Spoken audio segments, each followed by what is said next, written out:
amados amigos, qué gusto me da recibirlos en este tercer programa de la serie Asignaturas Pendientes en la Educación Nacional. Me da mucho gusto darles la bienvenida y bueno, pues el día de hoy con un tema por demás importante, está en la agenda nacional, en la agenda mundial. Hoy vamos a estar platicando, reflexionando sobre la escuela, violencia y género. Y para ello me acompañan dos importantes investigadoras del ISUE. Ellas son la maestra Gabriela Delgado Ballesteros, a quien le doy la bienvenida. Muchas gracias por estar con nosotros, Gabriela, bienvenida.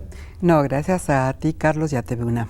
Al contrario. Y por otro lado está también con nosotros la doctora Leticia Pogliaghi. Muchísimas gracias. A ti, muchas gracias. Bienvenida. Ambas investigadoras, como les decía yo, del ISUE, y sobre todo pues invitarlos porque su opinión es muy importante para nosotros, sus comentarios nos enriquecen y sobre todo nos fortalecen. Así es que establezcan contacto con un servidor, con el ISUE, por supuesto, todas nuestras líneas de contacto, tanto de redes sociales como de dirección electrónica de correo, pues estarán apareciendo en su pantalla para que sean tan amables de mandarnos sus preguntas, sus comentarios, sus sugerencias de tema que les gustaría sea abordado aquí en Mirador Universitario. Así es que con mucho gusto el día de hoy vamos a estar platicando sobre escuela, violencia y género.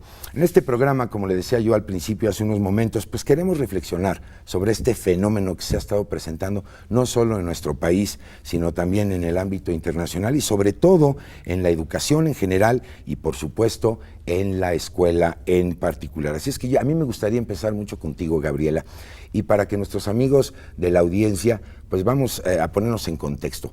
¿Qué significa o cómo definimos el término violencia? Mira, Carlos, hay muchas definiciones del término que pueden ser coloquiales de la vida cotidiana, pero a mí me gustaría retomar la definición que se da en la Ley General de Acceso a las Mujeres a una Vida Libre de Violencia. Y me gustaría porque se trata de las mujeres y de las niñas, y en este caso la ley establece que la violencia es todo acto u omisión. Y aquí quiero detenerme porque la palabra omisión es muy importante, que cause daño o molestia. Y también la molestia puede ser un término muy subjetivo, pero es muy importante, que cause daño o molestia a nivel físico, psíquico, patrimonial, económico y sexual en lugares públicos o en lugares privados. Es una ley que abarca justamente todas estas posibilidades de realmente prevenir, atender y sobre todo sancionar hechos de violencia. Y yo ya posteriormente, si me permites, hablaré de que el término requiere de una pluralización. Pero en principio me parece que esta definición, que es una ley, es la que más conviene para atender todas las áreas referidas a la violencia. Yo creo que tú has tocado un punto muy importante porque el término violencia como que siempre lo circunscribimos a una cuestión de daño físico. Nos has dejado muy claro el entender que no es así. Y en este sentido, Leti, no todos lo concebimos igual, ¿no? Quizá elementos involucrados, la posición social, el nivel educativo, el ámbito o el entorno en el que nos desarrollamos. ¿Por qué? ¿Por qué esta diferencia de concepción cuando hablamos de violencia? Justamente tú lo mencionabas, cada uno tenemos diferentes condiciones de vida y distintas experiencias, distintas trayectorias. Y van influyendo en la manera en que nosotros entendemos el mundo, y como entendemos el mundo de manera diferente, también entendemos diferente a la violencia. Aquí podríamos hablar entonces percepción o realidad. ¿No? Pero sería decir eso es de pensarlo de esa manera sería decir que la percepción es irreal y la manera en que nosotros significamos al mundo condiciona o va guiando nuestra manera de acción. Entonces, no lo consideraría irreal. Irreal, ok. En este sentido, entonces, podemos hablar de violencias en plural. Así es. Gabriela. Así es, y lo que dice Leti me parece muy importante porque no es una cuestión de percepción. La ley te lo dice claramente. Son acciones o sensaciones y es muy importante porque la violencia es vivida y sus efectos son diferentes si se trata de un infante, si se trata de una persona adulta y sobre todo si se trata de una mujer o de una niña. El acto de la violencia cobra dimensiones brutales en ocasiones que pueden llevar hasta la muerte, tanto por homicidio o por suicidio. Sí, definitivamente. Y quiere decir que los ámbitos entonces son muy diversos, Leti, ¿no? Los espacios en los que se presenta la violencia son muchísimos. ¿Por qué no nos platicas un poquito cómo se manifiesta esta violencia en otros espacios? La violencia está presente en todos los ámbitos en los que nos desenvolvemos y no es nuevo, siempre existió. Entonces hoy estamos conversando sobre violencia en la escuela, pero también la podemos encontrar en casa, en el barrio, en la calle, en la televisión, y se manifiesta de formas muy diferentes. Gabriela mencionaba que va más allá de lo físico, del golpe. También lo podemos ver a manera de discriminación, a manera de insulto y del ignorar al otro, por ejemplo, que también es una manera de ejercer violencia. Sí, ya nos decía Gabriela, ¿no? No solamente es la cuestión de agresión física, sino también ese daño en la cuestión emocional que se puede estar generando. Y yo les preguntaría a las dos, ¿partiríamos del mismo origen para en un momento dado se generara violencia? Claro, ahorita el ámbito que nos ocupa es la cuestión escolar, pero ya nos hablabas la violencia a la mujer, la violencia en la escuela, en la casa, con otros ciudadanos, digamos, a nivel social. ¿Qué la origina? Como para verla tan diversa en este sentido, ¿no? Mira, Carlos, creo que es muy importante dejar claro que la violencia, además de ser un ejercicio, una acción directa o indirecta, cuando se habla de violencia en la escuela estamos hablando de un tipo de violencia que es la violencia institucional. Y en ese sentido se han hecho una serie de definiciones y por eso decía yo que hay que pluralizar. No hay que hablar de la violencia, son las violencias. Y tenemos violencia institucional, que por ejemplo es la que está determinada por las omisiones o los actos de servidores y servidoras públicas hacia las personas. Esa muchas veces no se ve. La violencia escolar pertenece a lo que se llama las violencias comunitarias, donde está la violencia, como decía Leti, en la calle, en las escuelas. Sus orígenes son múltiples. Es muy difícil factorizar o particularizar los fenómenos. Sí, sería muy difícil decir esto, ¿no? Causan, claro. Porque incluso hay violencias que se han naturalizado, que la gente las vive como si fuera algo ya tan cotidiano que no las aceptan como tal.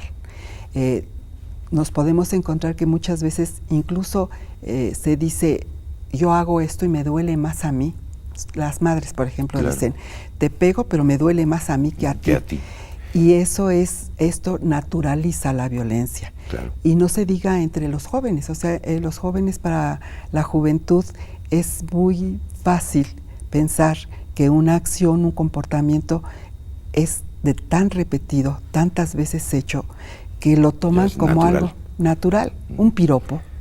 Pareciera que hacia las mujeres un piropo les encanta, pero bueno, sí, Leti tiene experiencia con los SH, los jóvenes de bachillerato, en donde el piropo puede ser una agresión claro, muy fuerte hacia las mujeres, hacia las jóvenes. ¿Qué les parece, ya ahorita que acabas de tocar el tema de jóvenes y el ámbito escolar, que ya empezamos a tocar el tema, vamos a ver qué nos responden los estudiantes, particularmente del CCH Sur, cuando les hicimos la siguiente pregunta?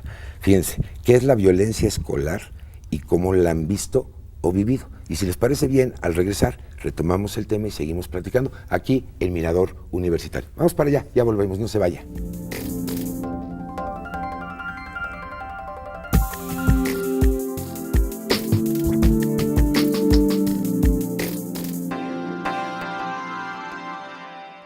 Pues la violencia escolar, en primera, pues, te lo dice tal cual, es violencia. Agredes a tus compañeros, a maestros o donde sean, escolarmente. Cuando le faltas el respeto a una persona, ya sea con apodos o también a veces físico, que le pegas. Que las personas discriminen a alguien o lo aparten por tener gustos o solamente que sean diferentes a ellos. Para mí la violencia escolar es en algún momento en el que un estudiante agrede de alguna u otra forma verbal o psicológicamente a otro alumno. Pues para mí es uno de los tipos de violencia pues peores, porque se supone que la escuela, todas las escuelas son espacios donde pues se viene a convivir, a respetar sanamente, y pues el hecho de que existan agresiones, de que van desde insultos, desde apodos hasta golpes, hasta agresiones graves, pues es una situación muy delicada y no debería de existir. Cuando maltratan a alguien, cuando puede ser así como le pegan o le dicen groserías o lo discriminan por cómo es. Más que nada apodos, que le ponen apodos que no les gusta a otra persona, nada más para molestarla. La vestimenta o de gustos musicales, de color o de la forma de pensar, de tus gustos y eso. Amenazas a algunos compañeros, agresiones verbales, como le dices, no, pues a tu compañero que te cae mal o así, dices hasta de lo que se va a morir. En la escuela he visto muchas, tanto insultos verbales como ya más meter miedo a algún estudiante de no, pues en la salida no, pues te vamos a golpear o si no nos das algo, pues te va a ir mal y de ese tipo. Y más que nada ahorita sí está mucho el bullying, ya sea que pertenezcas a una clase social o a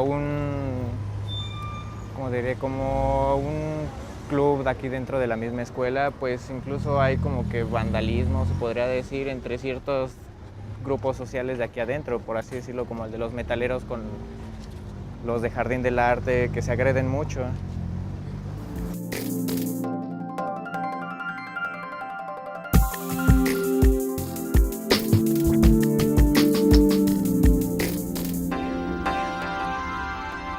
Bien, pues ya estamos de regreso aquí en Mirador Universitario. Estamos platicando sobre escuela, violencia y género. Interesante lo que nos comentan los chicos del CCH. Y en este sentido, mi querida Gabriela, ¿cuál es la diferencia entonces de lo que hemos estado platicando entre la violencia escolar y la que se expresa en los otros lugares y relaciones donde también nos educamos? Nos decías, muy difícil enmarcarla en términos de sus causas que la originan, sí, etcétera. Mira, Carlos, ¿no? justamente retomando lo que dicen las chicas y los chicos del CCH, a mí me llama muchísimo la atención y me parece que habría que analizarlo muchísimo más profundamente. Ellos y ellas hacen referencia a un acto físico o psicológico que está ejercido hacia ellos y por lo general entre ellas y ellos. Y me parece que es muy estereotipada su respuesta, hay que acudir a la autoridad. Voy a dar un ejemplo de lo que es una violencia institucional y violencia estructural. Okay. Una violencia estructural es aquella que está en las estructuras económicas, sociales, pero también en las estructuras mentales. Y esta violencia muchas veces es ejercida por maestras y por maestros. La violencia institucional sería cómo las instituciones aceptan ese tipo de violencia que se ve como muy natural. Un chico y una chica quieren optar por una beca. Esa beca pide que la población estudiantil tenga un promedio de 10 y buena conducta. Y resulta que una chica y un chico tienen 10 y muy buena comportamiento, aceptados por su comunidad, por las autoridades. Se califican a la beca. Califican ambos con los mismos requisitos y el mismo perfil para obtener la beca. La decisión por lo general se toma hacia el hombre. ¿Por qué? Porque dicen, él tiene que estudiar en la medida que él va a mantener una familia y actualmente las mujeres trabajamos y aportamos recursos económicos a la casa. El dejar a esa chica fuera de la obtención de su beca es una forma de violencia, es una violencia que le impide su desarrollo, eso es una violencia de género contra la mujer. Y proviene de la propia institución. Y viene de la institución y viene de el personal docente. Entonces, ese tipo de cosas se ve como algo hasta favorecedor para mantener los estereotipos, las diferencias entre hombres y mujeres y una discriminación brutal. Y aquí no hubo un acto físico, claro, ni aparentemente se actuó como se debería de actuar. Sí, con un daño directo, digamos, ¿no? Hacia el futuro de una chica. Entonces, cuando tú dices los orígenes, pues los orígenes son culturales, claro, históricos, estereotipados, económicos, pero aquí lo importante es cómo mantenemos los estereotipos, cómo mantenemos actitudes que sin darse cuenta la gente están afectando de una u otra manera a la persona que es considerada más débil o en otra condición. Y sí llama la atención que la juventud de bachillerato y CCH den respuestas tan cuadradas, diría yo. O ligeras, ¿no? A lo pues mejor ligeras no, porque ellos dicen acudir a la autoridad correspondiente. Es que en ese sentido es a lo que me refiero, porque a veces no nos damos cuenta de cómo estamos participando en el término de la violencia y lo soslayamos a quien tiene la autoridad formal. Tú hablabas de la cuestión estructural, de verdad que lo arregle la autoridad y listo, y a lo mejor somos nosotros los que estamos participando en generarla. Y en este sentido, Leti, yo te quisiera preguntar, retomando lo que los chicos nos comentaban en la cápsula, a nivel escolar, ¿cuáles son los tipos de violencia entonces, particularmente en ese ámbito de escuela? Bien, como decía Gaby, lo que ellos suelen reconocer, y no solo ellos, nosotros también cuando pensamos, si te digo violencia escolar, te imaginas en general alguna situación entre chicos y chicas o entre chicos, pero y en general pensando en los golpes o en el daño físico. Como ellos mencionaban, pero de muchas maneras se puede manifestar, con insultos, con bromas, bueno, como te mencionaba antes, con el ignorar al otro, pero no solo se da entre los chicos, se da de los chicos a los profesores también, de los profesores hacia los chicos, y como mencionaba recién Gaby también, que la misma estructura, la misma institución condiciona y ejerce violencia sobre los distintos actores escolares, y no solo sobre los chicos, sino también sobre los docentes y el personal administrativo de las escuelas. Yo creo que también un elemento importante en este sentido, espacialmente, es donde se genera la violencia, ¿no? Me refiero particularmente a hablar en el entorno, el medio, el lugar en el que esto se está llevando a cabo. Por ejemplo, el urbano, el entorno rural, la escuela, el aula, el patio, los baños, qué sé yo, cualquier localización en este sentido, Gabriela. ¿Cambia la violencia dependiendo de estos lugares donde se genere o hay algún común denominador en este sentido? Bueno, yo diría que el común denominador, ya hablando de cuestiones de género, es que por lo general las más afectadas son las mujeres. Okay. Y que sí cambia en el sentido de si no podemos hablar de que es lo mismo una violencia en el ámbito rural que en el ámbito citadino.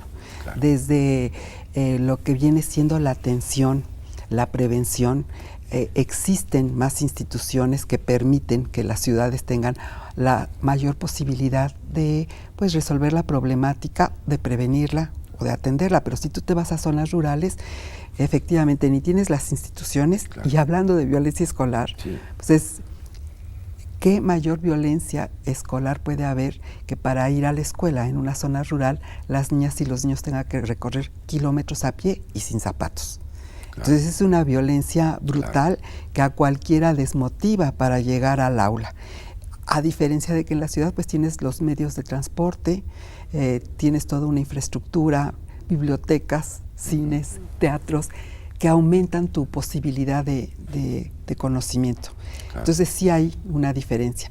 Y yo sí quiero sostener que independientemente de que hay diferencias en los diferentes medios, la condición de las mujeres muchas veces es más débil, fuerte por estas situaciones. Y volvemos a lo mismo.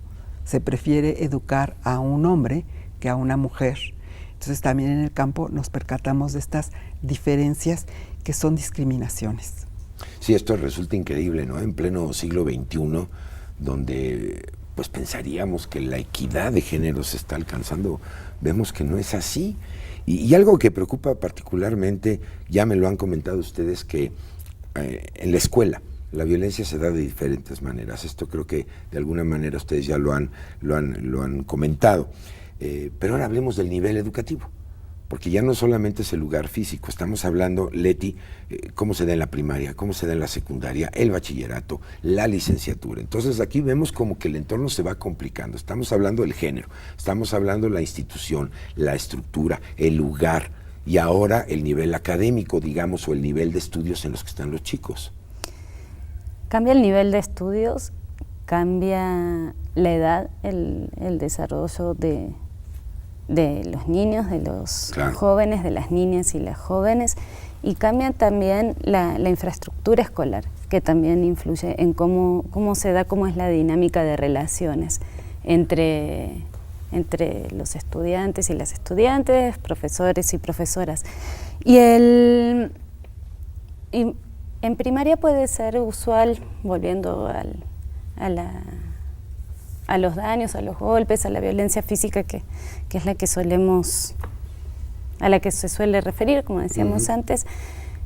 Pero yo que me estoy dedicando a estudiar con chicos del bachillerato, no es tan frecuente el encontrar golpes dentro de la escuela, pero el ignorar al otro, el utilizar lenguaje con groserías es frecuente, aunque muchas veces ellos no lo reconozcan como violencia, como decía. Sí, como decía Gabriela, algo natural, cotidiano, ¿no? Se normaliza, y entonces cuando conversas con ellos te dicen, no, claro que no es violencia, no es mi intención generar un daño, no tanto así como la molestia, como mencionabas antes, sino es que nos llevamos pesado.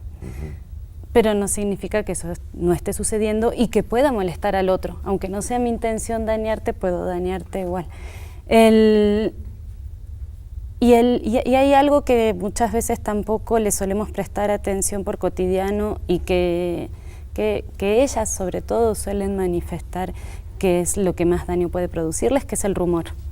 ¿Por qué? Porque se expande y porque impacta, va más allá del momento del acto mismo, de como si yo te doy un golpe y se terminó aquí. Sí, ¿no? El rumor se expande, e involucra a muchas otras personas. No, y sobre todo oímos, pues no sé si de alguna manera la justificación de no lo hice con dolo, no lo hice de mala fe. Sin embargo, ahí está. Yo le voy a poner un elemento que quiero traer a la mesa, vamos a verlo, los invito a que lo veamos, que es precisamente ahora otro sector muy vulnerable, aquellas personitas que tienen algún tipo de problema. Vamos a ver un testimonio de una mamá de un niño que tiene problemas de lenguaje, para ver qué nos dice. Y regresamos aquí rapidito a Mirador Universitario, no se vaya.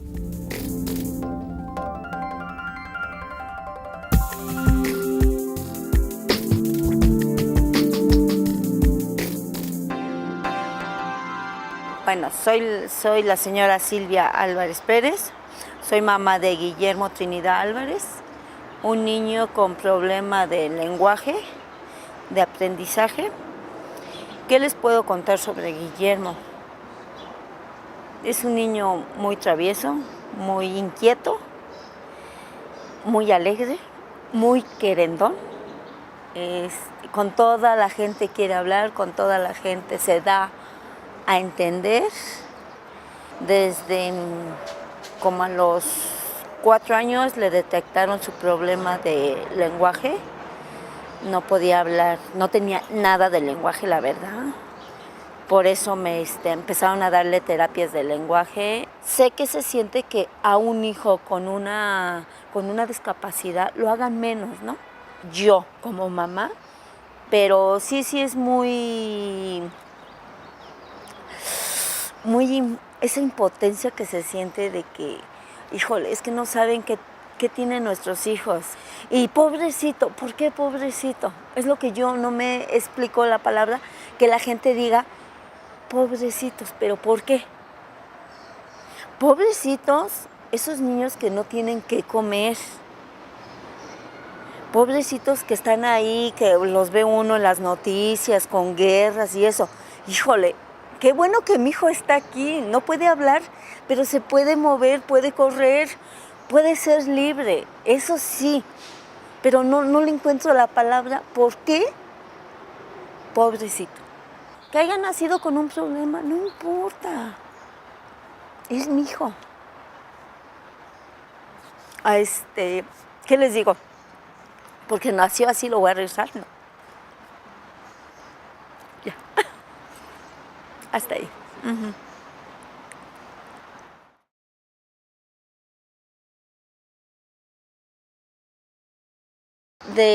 Pues, yo creo que ya no sería de los niños, sino sería por parte de los papás.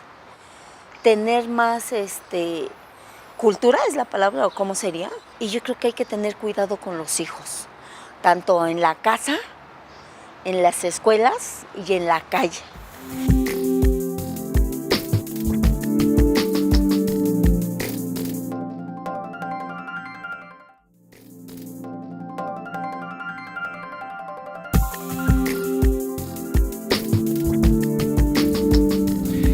Fíjense que estamos de fiesta, ya lo habíamos platicado en los programas anteriores. El ISUE está cumpliendo 10 años ya de su ejercicio, por lo cual pues, nos sentimos muy contentos de estar precisamente transmitiendo esta serie en coordinación con esta maravillosa institución. Pues les mandamos desde aquí un abrazo cariñoso, nuestro reconocimiento y pues por supuesto agradeciendo el privilegio de su atención, pues tenemos algunos obsequios que versan particularmente en libros que han sido editados por el instituto, así es que si usted es tan amable de establecer contacto con nosotros, ya lo tiene usted en su pantalla a través de todas las líneas de redes sociales y de la dirección de correo electrónico que están apareciendo en pantalla, pues usted puede llevarse uno de estos maravillosos libros que pueden estar en su biblioteca y que seguramente serán de mucha utilidad por la información que contienen. Así es que llame, recuerde que su opinión para nosotros es muy valiosa, nos enriquece, nos fortalece, establezca contacto, díganos todas sus dudas y por supuesto nuestras especialistas que nos acompañan el día de hoy lo van a contestar inmediatamente. Así es que muchas gracias por continuar con nosotros aquí en Mirador Universitario. Ya vimos un primer testimonio de la mamá de un niño con problemas de lenguaje. Si les parece bien, vamos a ver un segundo testimonio ahora de una mamá con una niña que presenta inmadurez. Y regresando, seguimos platicando de los tipos de violencia y cómo se va presentando en los diferentes ámbitos de nuestra vida cotidiana. Vamos para allá, regresamos aquí en Mirador Universitario.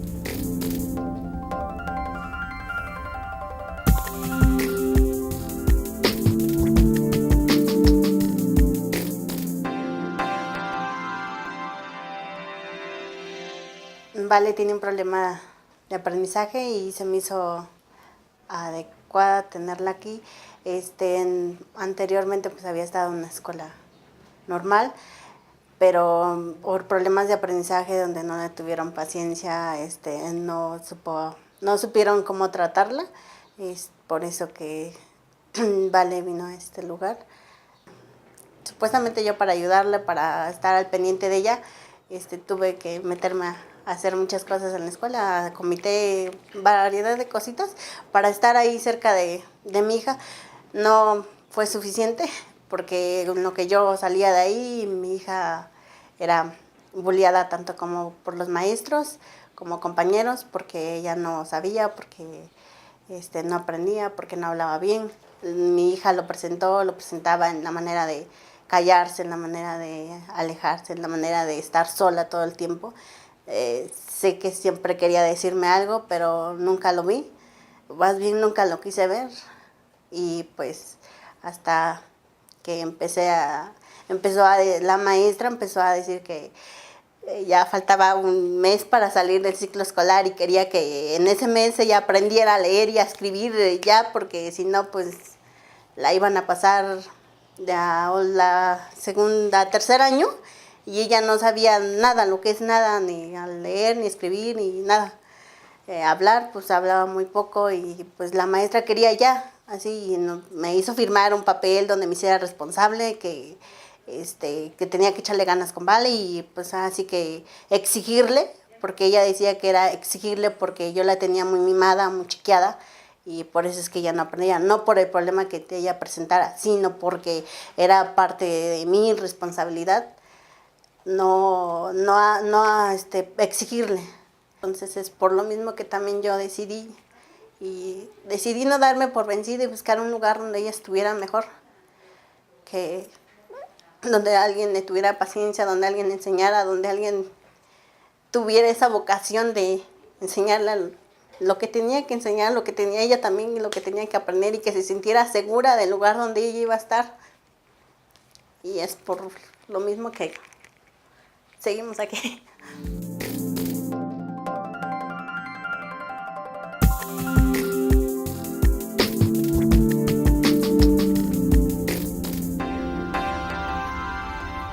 Pues muchas gracias a la señora pues que nos narra el testimonio de esta niña con inmadurez. Muchas gracias por compartirlo con nosotros. Y en este mismo sentido, pues quisimos escuchar la opinión de jóvenes de bachillerato a raíz de lo que tú nos estabas platicando, Leti, de que es el objetivo, digamos, la población objetivo con la que tú estás trabajando en términos de la violencia, y les hicimos una pregunta: ¿qué haces cuando ves un acto de violencia? Vamos a ver qué nos contestaron. Hay respuestas muy interesantes y regresamos retomando el tema precisamente sobre todo esto que se está generando en el ámbito escolar. Vamos a verlo y regresamos aquí en Mirador Universitario. Ya volvemos.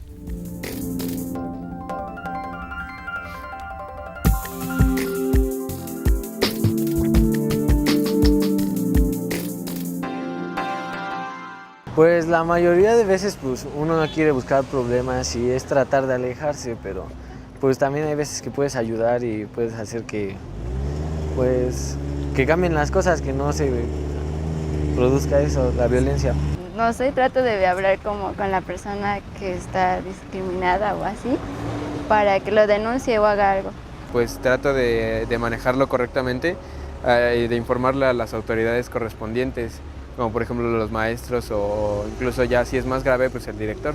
Bueno, si es a mí al que agreden o a mí me afecta, pues ahí sí tomo cartas en el asunto, ya sea diciéndole a algún jurídico, o si es inminente, pues tratando de que no me agredan, pero si ya es ajeno a mí, pues normalmente yo no me trato de meter, ya que pues esa bronca pues, se me puede pasar a mí.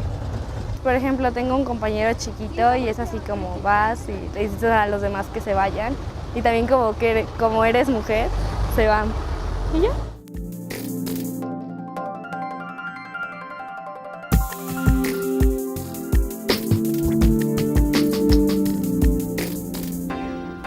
Importantísimas las respuestas que vimos en estos testimoniales, Gaby. Y en este sentido yo te quiero preguntar, ¿qué entendemos ahora por violencia de género y cómo se manifiesta en la educación que recibimos fuera de la escuela? Mira, Carlos, violencia de género es aquella violencia que se ejerce por la condición que la persona tiene. Podemos hablar de violencia de género contra las mujeres o incluso violencia de género contra los hombres, pero es la que se da por el hecho de ser quien se es a partir de la cultura. Y retomando justamente la cápsula que vimos de la madre de esta... niña con inmadurez, ¿no? Niña con inmadurez, y la madre que tenía su hijo... El chico con problemas de lenguaje. Bien decía Leti que una de las violencias más fuertes es la ignorancia. ¿Cómo vinculamos estas dos viñetas que presentan ustedes aquí con violencia de género? Si te fijas, son las madres, las mujeres, las que están atendiendo a niñas y niños, que son una población que se les ha excluido, que se les excluye de todos los beneficios de la educación, y quienes están al tanto y al pendiente de ellas son las madres. Esto es una violencia de género contra las mujeres. La carga que tienen que tener las madres para sacar adelante a chicos y chicas que han sido excluidos. ¿Dónde está el padre? ¿Cómo el padre se puede responsabilizar de este hecho? Entonces, en estas dos cápsulas a mí me parece que podemos dejar muy claro cómo la sociedad y la cultura le da cargas a las mujeres que muchas veces se convierten en violencias muy fuertes. Sí, cómo no. Imagínate tú que sepas que tu hijo o tu hija es discriminado, es excluido de un ambiente en el cual no se incluye la posibilidad de la diversidad. Y que es el caso, ¿no? Y en el caso de los testimoniales de las jóvenes y los jóvenes de bachillerato, también me parece que no consideran esa condición de ser y estar. Claro. Y sí me gustaría, porque cuando hablamos de violencia de género, nosotras las feministas no solamente pensamos en qué es la violencia, sino cómo vamos a contrarrestar. A cómo responder. Y cómo responder ante estos hechos.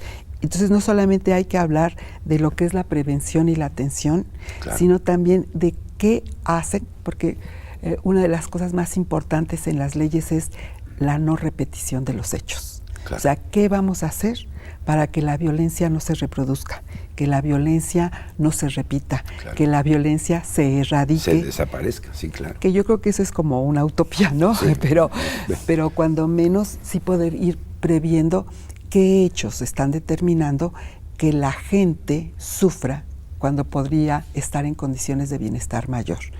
Y aquí empezaríamos por esta parte que me parece muy importante, que es la escuela es un ámbito que puede prevenir, atender y provocar hechos que no se repitan y claro, que la gente pueda vivir no es un derecho, pero es una necesidad real, en un estado de bienestar y de felicidad. Y de equilibrio placer social, diría yo, ¿no? Y en este sentido, Leti, con todo lo que nos ha platicado Gaby, ¿cómo influye esto en las escuelas? Es decir, ¿cómo se expresa a nivel escolar todo esto que hemos estado escuchando? Uy, yo creo que esta última parte de qué hacer para que no se repita, todavía estamos lejos. ¿Cómo se manifiesta? De muchas maneras. Me gustaría mencionarte dos que para mí todavía al día, como decías antes, el siglo XXI sigue siendo sorprendente que siga existiendo. Una situación, una familia tiene que sacar a uno de los dos hijos, un varón y una mujer, de estudiar para que se quede a cuidar a los hermanitos menores, a quien sacan a la mujer y que sigue estudiando el varón.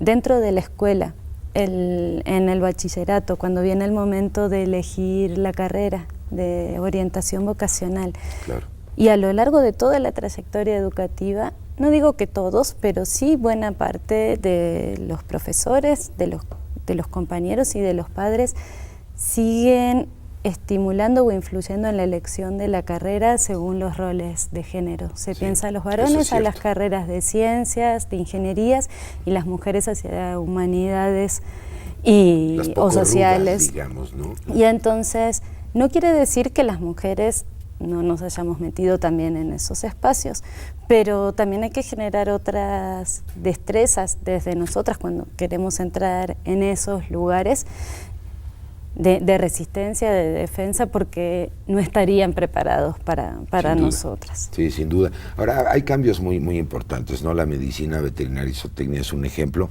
Actualmente el 70% de la población estudiantil ahora son chicas, y esto hace 20 años era impensable que una chica quisiera estudiar medicina veterinaria. Pero hay un tema que a mí particularmente me llama mucho la atención, no menos importante de todos los tipos de violencia que ustedes ya nos han estado comentando, y es precisamente el acoso sexual. Entonces yo las invito, vamos a ver este testimonial de un joven que fue víctima de acoso sexual, pero por parte de una compañera de la universidad. Y esto es interesante porque como que siempre lo direccionamos de hombre hacia mujer. Ustedes ya nos comentaban que puede darse en el sentido inverso, ¿no? De mujer hacia un hombre. Vamos para allá y regresamos a seguir platicando sobre violencia, escuela y género, aquí en Mirador Universitario. Ya regresamos.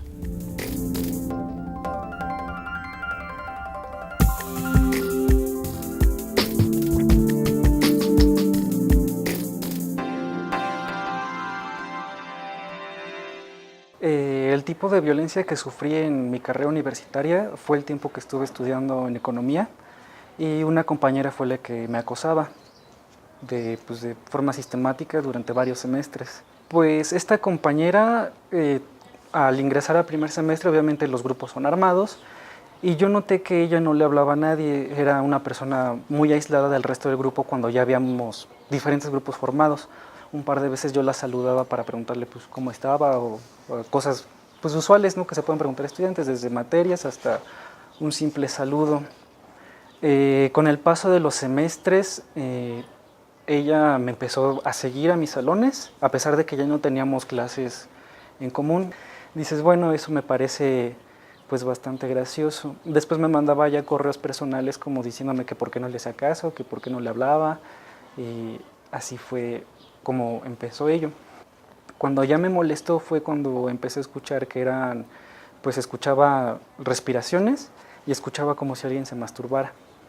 Y se escuchaba que era una mujer masturbándose.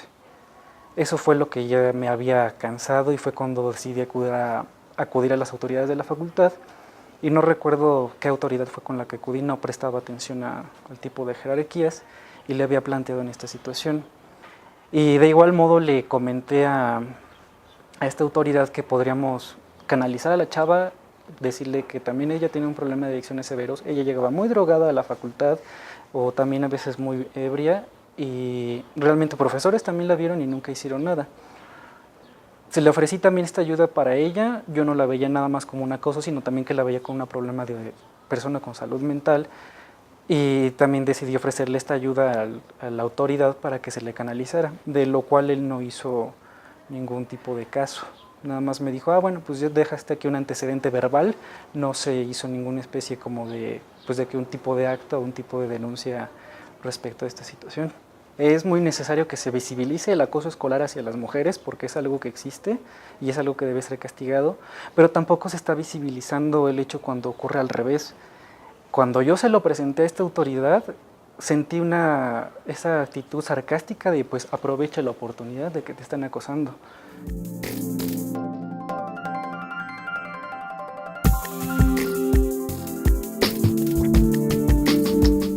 Bueno, pues ya estamos de regreso aquí en Mirador Universitario. Impresionante, ¿no? El testimonio de este joven víctima de acoso sexual. Y bueno, estamos rodeados actualmente en nuestra sociedad de imágenes, de sonidos, de información, que además fluye a una velocidad vertiginosa, casi de manera permanente. Yo podría decir que estamos expuestos a un bombardeo de toda esta información. Leticia, yo te quisiera preguntar, ¿cómo influyen los medios de comunicación o el internet o toda esta cantidad de información en términos de generar violencia o de exaltar la misma? Mira, prendemos la televisión y en cualquier tipo de programa podemos encontrar situaciones de violencia, pero no creo que sea tampoco tan lineal de que porque veo en televisión voy a salir a hacer exactamente lo que veo en la tele. Por lo menos los jóvenes reconocen que es ficción, y que... O que no está bien en un momento dado, ¿no? Ya ese juicio dependerá de cada uno, pero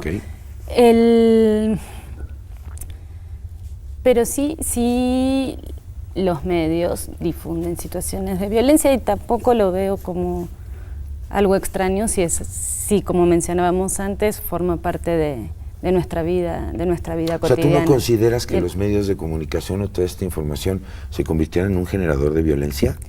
Mira. ¿Debo entenderlo así? No quiero decir que no pueda favorecer, pero no digo que siempre y en todos nosotros. Y que además la misma televisión, además, no sé, estamos hablando de esto y pensamos, no sé, en una telenovela, en una serie que vincula al narco, muertes y demás. Pero también hay otras formas de violencia que a veces no nos damos cuenta, porque o que ya normalizamos, las incorporamos de tal manera que no la cuestionamos. Una mujer con poca ropa exuberante en un programa de deporte simplemente como decorado. Eso también es violencia. Ok. Ahora, en este sentido, creo que es mejor prevenir, ¿no? Tú ya tocaste ese aspecto, Gaby. ¿Cómo la prevenimos? ¿Qué hacemos para evitarla en un momento dado? Bueno, es que pues depende mucho en qué ámbito, Carlos. Yo retomaría un poco esto que hablabas tú de los medios. No me quiero focalizar exclusivamente a la televisión. No, por supuesto que no.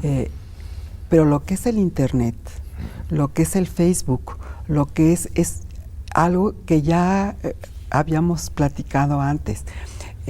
Cuando hay un acoso, un hostigamiento vía Internet, se difunde un rumor. Y es un rumor que no solamente queda entre las partes, entre, digamos, el presunto agresor y la víctima. Se difunde de tal manera que una mentira dicha muchas veces se convierte en una verdad. Seguro. Entonces, muchas veces este tipo de nuevas tecnologías, si no son utilizadas adecuadamente, si el magisterio, el personal académico no toma en cuenta cómo el uso de estas nuevas tecnologías puede ser muy benéfico por unos lados, pero por el otro puede llevar a los rumores y no solamente al rumor, a lo que es el desprestigio sin duda de la sociedad. Tú ahorita me preguntabas específicamente qué podemos hacer. Yo te diría, y retomo una de las preguntas que hiciste al principio, ¿cuál es la diferencia entre las violencias en la primaria, la secundaria, la preparatoria y la universidad? A mí me parece que en este mundo vertiginoso en el que estamos, lo que se ha perdido muchísimo es la posibilidad de comunicación. Conforme se va escalando en los niveles educativos, la relación interpersonal entre docentes y estudiantes se disminuye. Totalmente de acuerdo. No es lo mismo tener una maestra durante 6 años, durante 4 horas diarias en un año escolar de 10 meses, a tener una maestra o un maestro por cada materia que se tiene en el bachillerato o en la secundaria, y en la cual los tiempos de convivencias son de 1 hora y cada docente tiene, no sé, 5 o 6 grupos, y en cada grupo 40, 50 estudiantes. Entonces esa relación interpersonal se va perdiendo. Claro. ¿Qué podemos hacer? Yo creo que establecer y abrir nuevos canales de comunicación que nos permitan respetar la diversidad, que nos permitan resignificar los hechos, poder darles un peso a esas cosas que por costumbre las naturalizamos. Sí me gustaría muchísimo retomar el testimonio de este chico hombre acosado sexualmente y sus palabras, porque sus palabras, lo que nos dice es muy, muy importante. ¿Qué te parece? Vamos a complementar ese testimonial con estudiantes de bachillerato, precisamente con la pregunta de qué hacer para reducirla, para evitarla, para erradicarla.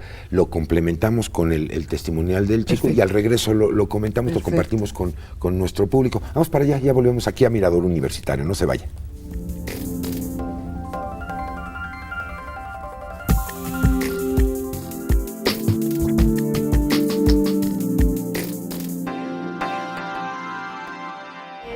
Fomentar que todos se lleven mejor, o sea, como dinámicas más grupales, y pues enseñarles que también no hay tantas diferencias como creemos.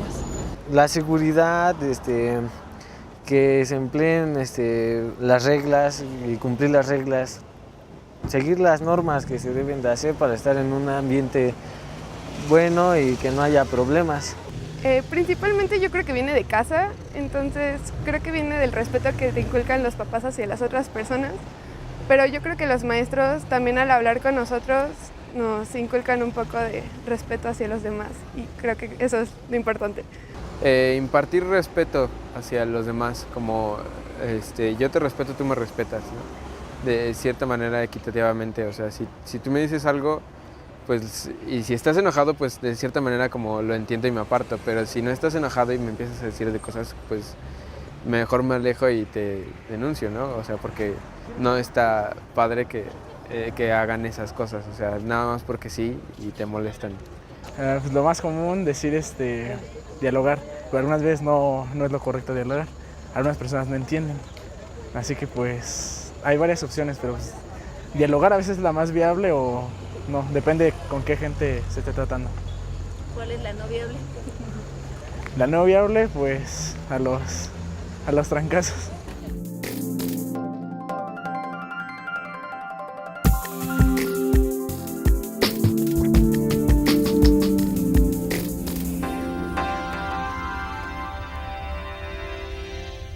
Importante, ¿no? El ver lo que los chicos proponen en un momento dado para reducir o controlar la violencia.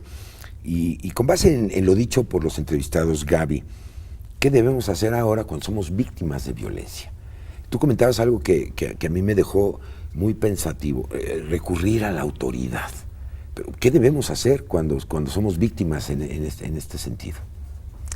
Mira, es que depende de la capacidad de la persona de poder encontrar que algo que le hicieron, o sea, es muy fácil, me golpearon, me insultaron, como que son hechos muy claros. Sí, se queda muy tipificado, ¿no? Lo que no queda claro es que otro tipo de situaciones se convierten en lo que se llama el círculo de la violencia, que pasamos de una situación mínima en donde puede ser una simple ignorancia. Como decía Leti, ¿no? No le hago caso. Estoy leyendo el periódico y los niños y las niñas andan brincoteando por todos lados. Me interesa más la telenovela que la vida cotidiana que tengo. En ese sentido, yo creo que depende muchísimo de esa toma de conciencia y esa capacidad crítica que las personas podemos llegar a tener para analizar los hechos y poder determinar qué le afecta al otro o a la otra. Claro. ¿Sí? Muchas veces no nos ponemos en los zapatos de la gente. Si no somos empáticos. Exactamente. Entonces yo creo que, y retomo, yo creo que la comunicación, la no despersonalización, el que no seas un número en una escuela, el que no seas un expediente. Eso nos está llevando, esta vorágine de la información, estas situaciones nos están llevando a no hablar, a no poder conocernos en la diversidad y a respetarnos. Sí creo que hay mucho que trabajar y en ese trabajo hay que encontrarle sentido a la vida, un sentido de respeto a que quiero igualdad, pero en la diferencia. Correcto. Somos diferentes. En este sentido, Leti, ¿qué están haciendo las instituciones para detectarla, prevenirla, erradicarla, actuar en consecuencia? ¿Qué nos puedes platicar al respecto? Mira, depende mucho de las escuelas, volvemos al inicio, ¿no? De si es en la ciudad, si es en zona rural y del nivel educativo también, ¿no? Pero te podría mencionar algunas medidas que se toman, el fomentar la denuncia, por ejemplo, pero es muy difícil de que esto suceda cuando ni siquiera reconocemos que determinados eventos... Es un acto de violencia. Exactamente. Por otro lado, medidas que tienden a reducir la inseguridad, o sea, asociar la violencia con inseguridad. O sea, lo que podríamos decir es que dependerá el tipo de violencia, el entorno en el que se esté llevando a cabo, pues para conceptualizar la medida que se tenga que tomar, ¿no? Vamos a ver un último testimonio, si son tan amables, que es lo que nos platica Adriana López Gallegos. Fíjese que ella es profesora de educación especial y ella pues particularmente nos platica sobre su experiencia. Vamos para allá y regresamos ya a la recta final de aquí en Mirador Universitario. Estamos platicando sobre violencia, escuela y género. Vamos al testimonio, regresamos.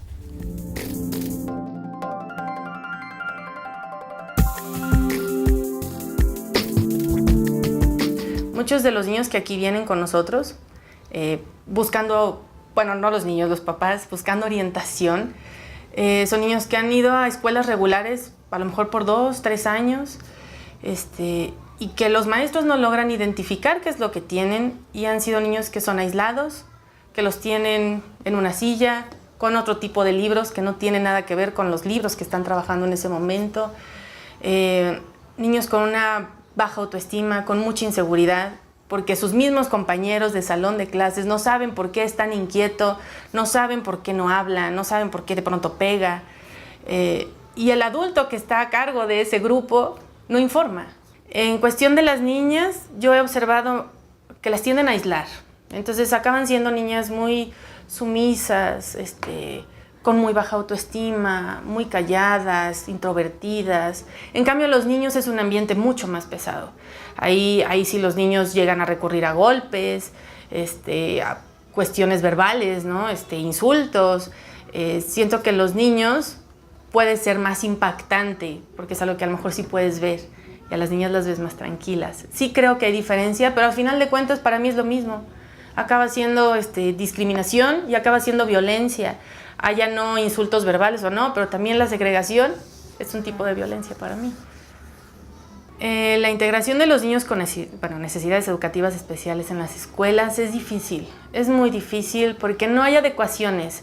Creo que sí hay muchas escuelas que tienen esa intención, ¿no? de aceptar niños con necesidades muy particulares dentro del aula, pero falta mucha capacitación y mucha información para realmente incluirlos y que realmente exploten esas habilidades que tienen, pero requieren una atención distinta.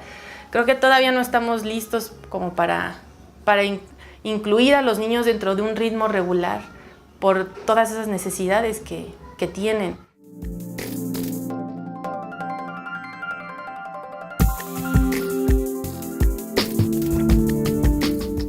Bien, pues ya estamos de regreso aquí en Mirador Universitario, no sin antes agradecer el que usted siga con nosotros. Muchas gracias también a ustedes por haber participado el día de hoy en este tema tan importante.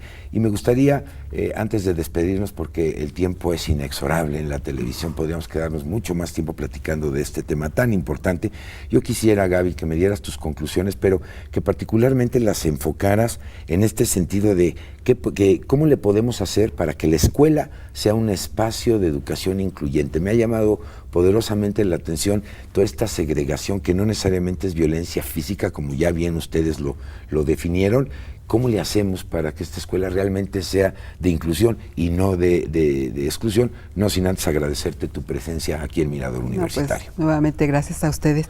Mira, Carlos, independientemente de que las situaciones son diferentes en los niveles educativos, me parece que algo que es muy importante es la capacitación y sensibilización a las maestras y los maestros en todos los niveles, claro, con respecto a lo que son las violencias y las violencias naturalizadas, así como lo que es la condición de género. La condición de género determina de una u otra manera tu vulnerabilidad con respecto a lo que es la discriminación o lo que es la exclusión. Entonces, sí creo que el ser docente, independientemente del nivel, no es solamente la transmisión de conocimientos, es el vía los hechos, vía la vida cotidiana, demostrar el respeto hacia las otras personas independientemente de su sexo, su edad, su género, su condición social, su condición étnica. Entonces, en ese sentido, quien forma, actualiza a la docencia, tiene que tomar en cuenta que hay que capacitar y sensibilizar en derechos humanos, claro, violencias y condición de género. Sin duda alguna, los docentes somos interlocutores. De alguna manera, pues tenemos la facilidad de detectar esto. Maestra Gabriela Delgado Ballesteros, muchísimas gracias por haber estado con nosotros. Termino contigo, doctora Leticia Pogliacchi. Bueno, yo pondría el ojo en los niños y los jóvenes. Creo que sería oportuno darles una mayor participación y no simplemente formal, que a veces existe, sino que puedan ellos tomar decisiones y que se tomen las decisiones, que se tome en cuenta su voz cuando se toman decisiones en las escuelas para que puedan sentir el espacio como propio y que las acciones que se emprendan les sean significativas para ellos. Pues muchísimas gracias, Leti, por haber estado con nosotros y sobre todo muchas gracias a usted por habernos acompañado en este tercer programa de la serie. Los invito a que nos acompañen en los 2 programas siguientes, no sin antes mandar nuevamente nuestro abrazo, nuestro reconocimiento por los 10 años del Instituto de Investigaciones sobre la Universidad y la Educación. Muchas gracias, yo soy Carlos Esquivel Acroa y en nombre de este gran equipo de televisión agradezco el favor de su atención. Hasta la próxima.